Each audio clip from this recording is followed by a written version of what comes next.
Welcome, fight fans, to another edition, roundtable discussion on TheTitleFight.com.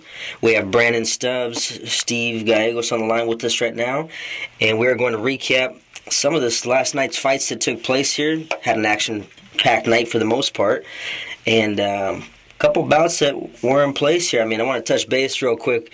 Brandon, get your thoughts on Gamboa's performance. Yuriorkis Gamboa is coming back after a little bit of a hiatus and some controversy with the whole PED scandal deal going on. What were your thoughts on Gamboa coming back into the ring?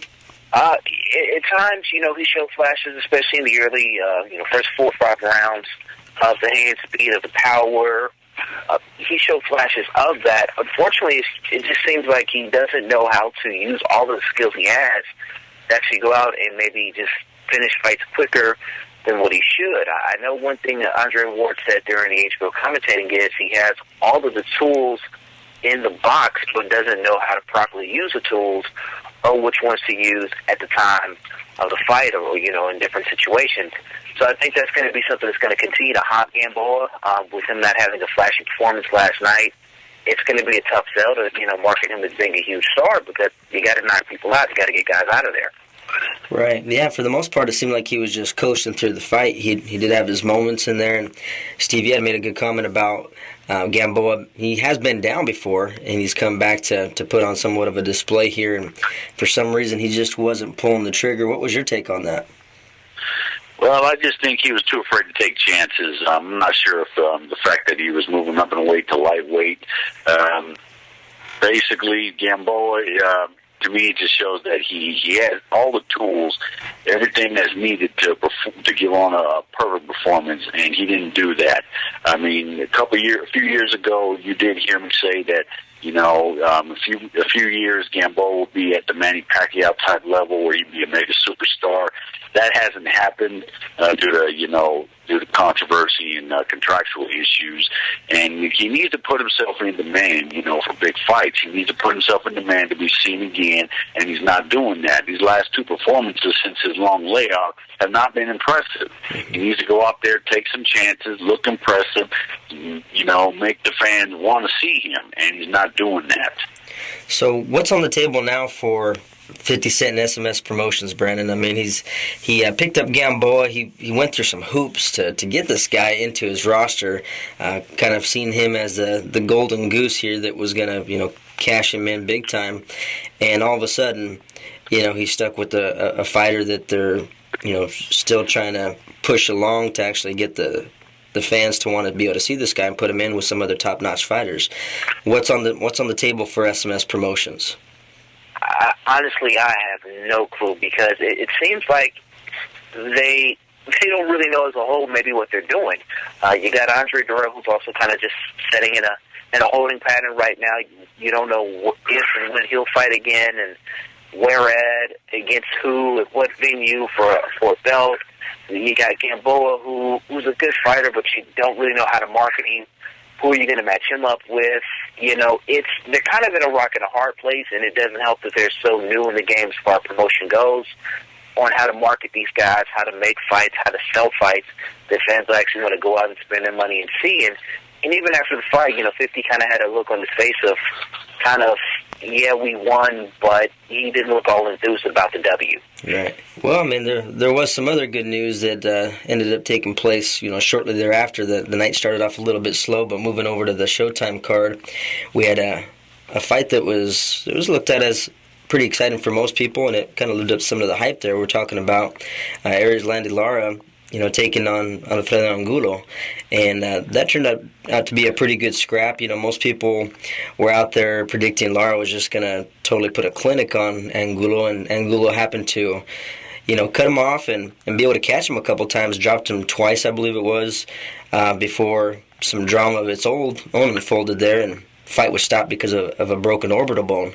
Steve, what was your opinion on how Angulo stepped in there and his tactics into taking on Lara? What was your take on the overall fight?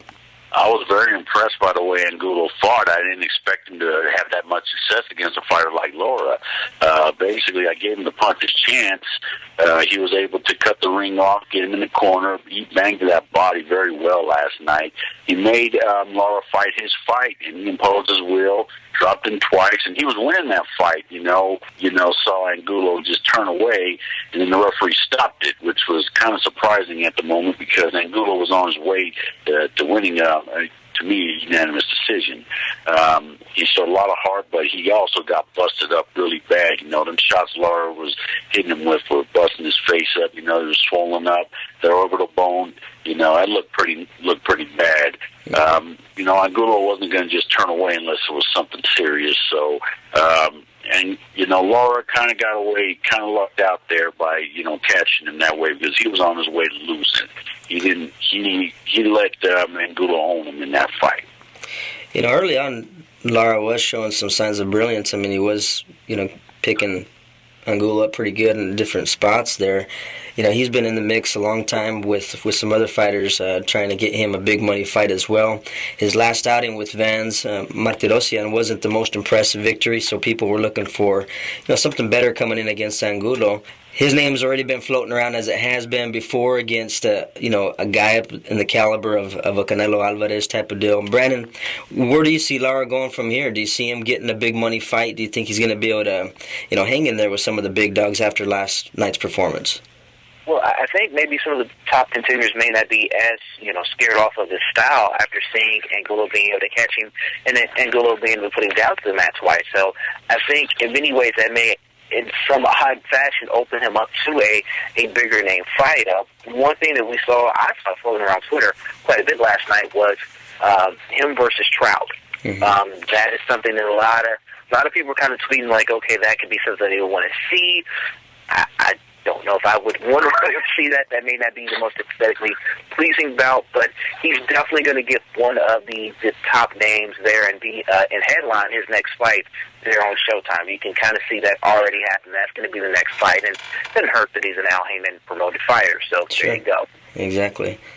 In capping off the night there on the Showtime card, to a sold-out arena, actually, which was pretty nice to see on a card like this. We had Maidana taking on Dawson-Lopez, and Maidana's game plan was just like he normally is, pretty much straightforward, coming in, just banging, straight up going to war with this cat. And we all know that Lopez is a warrior himself.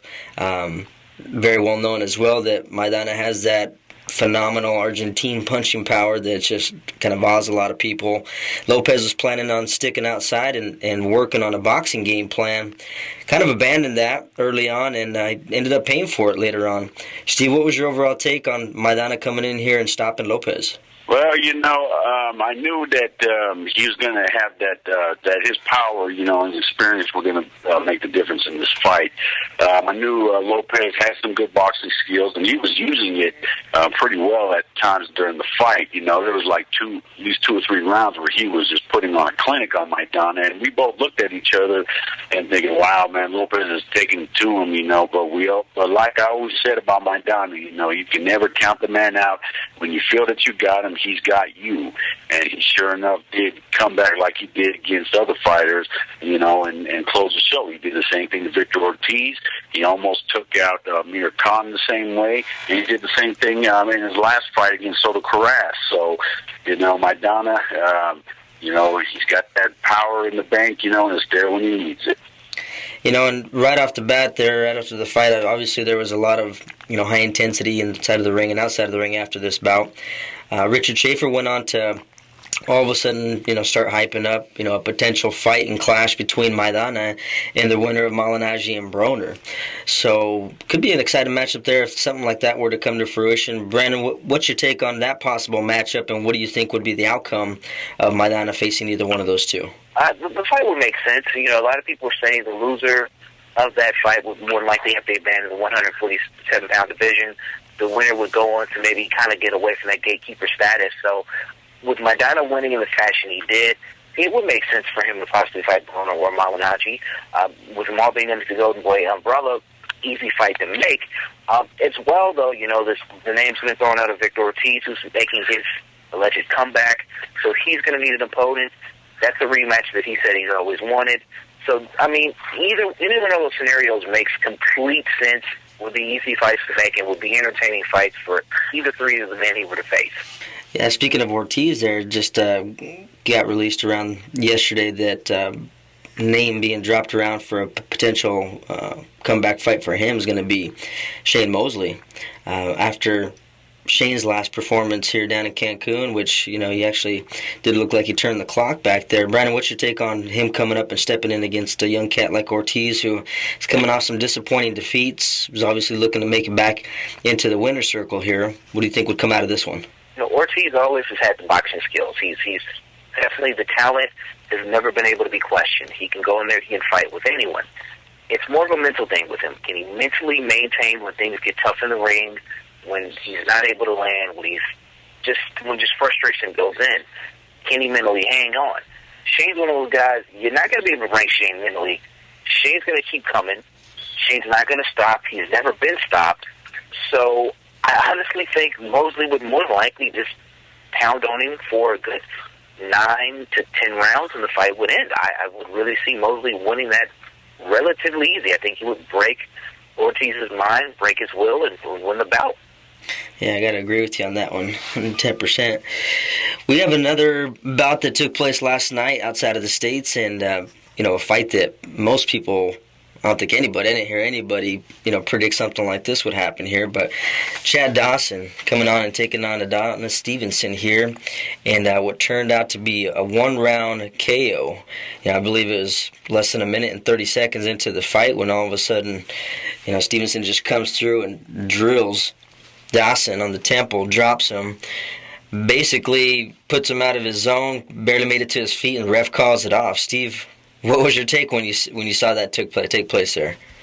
Wow, these crunk fighters that have been, making surprises been giving us a lot of surprises lately. First Jonathan Banks, zapped Seth Mitchell, and now Dawson-Stevenson does the same to Chad Dawson. Basically a relative unknown, comes in, and just goes to work. I mean, Dawson, on paper, this is supposed to be, a showcase for Dawson, good way to bounce back after, a tough loss to Andre Ward.